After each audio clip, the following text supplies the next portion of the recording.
topic of our today's discussion is axillary artery. What is its origin, its course, its termination, and its divisions will be discussed in this session. Now look, this is the first rib, and this is its inner border, and this is its outer border. The subclavian artery crosses the first rib superiorly. At the outer border of the first rib, it continues as axillary artery. So the axillary artery is actually the continuation of subclavian artery when it just crosses the outer border. This is the outer border of first rib.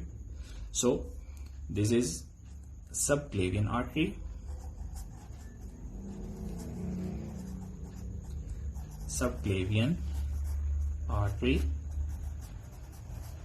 and when it crosses the first outer border, it becomes axillary artery. So this is the axillary artery.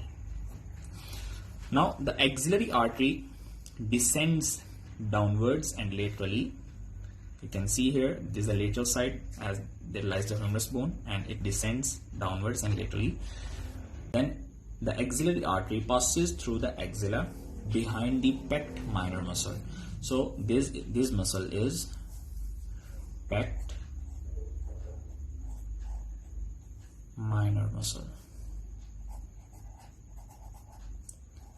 This is not pect major, but this is pect minor muscle that inserted at the coracoid process of scapula. So this is the coracoid process of scapula. There are three insertions. Remember, there are three insertions on the coracoid process, three attachments actually on the coracoid process. The first is pectoralis minor muscle, the coracobrachialis muscle, and the short head of biceps brachii muscle. There are three attachments on the coracoid process.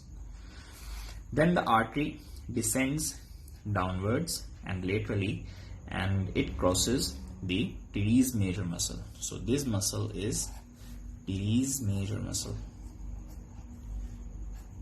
Teres major. So at the lower border of teres major, this is the upper border and this is lower border. At the lower border of this muscle, this artery becomes and continue as brachial artery. It becomes brachial artery or continue as brachial artery. So this is the termination of axillary artery. It becomes brachial artery. So this is the termination of the axillary artery. Now, as we know, the pect minor muscle crosses the artery anteriorly. So it divides the artery into three parts.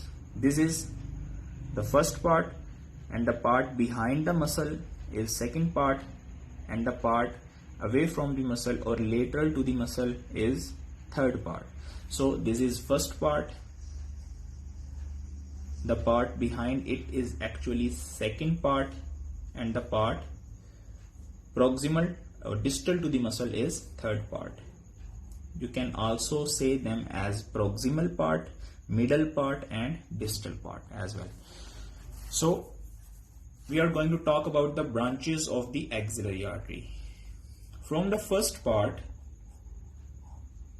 there arises only one branch. From the second part, there arises only two, and from the third, there arises three branches. From the first part, the branch is superior thoracic artery. The superior thoracic is from the first part, as it is superior, and the superior things must be first or must be one. So the superior thoracic is from first part of this part of the axillary artery. The second part gives off two branches named as acromiothoracic artery, acromiothoracic, and lateral thoracic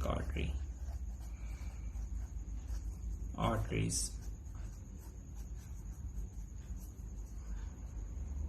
And the third gives off 3 branches, namely anterior,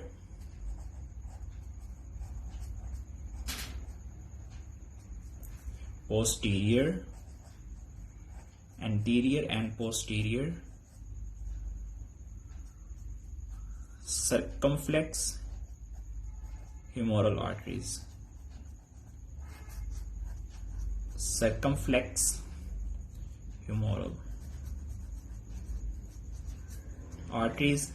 And the third one is subscapularis artery. Subscapularis artery.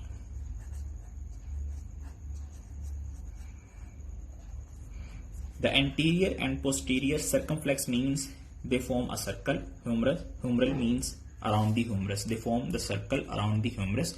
The anterior circumflex anteriorly and the posterior circumflex posteriorly form a circle and anastomosis with one another. So they are known as anterior and posterior circumflex humeral arteries and the subscapularis artery. So these are the branching of the axillary artery.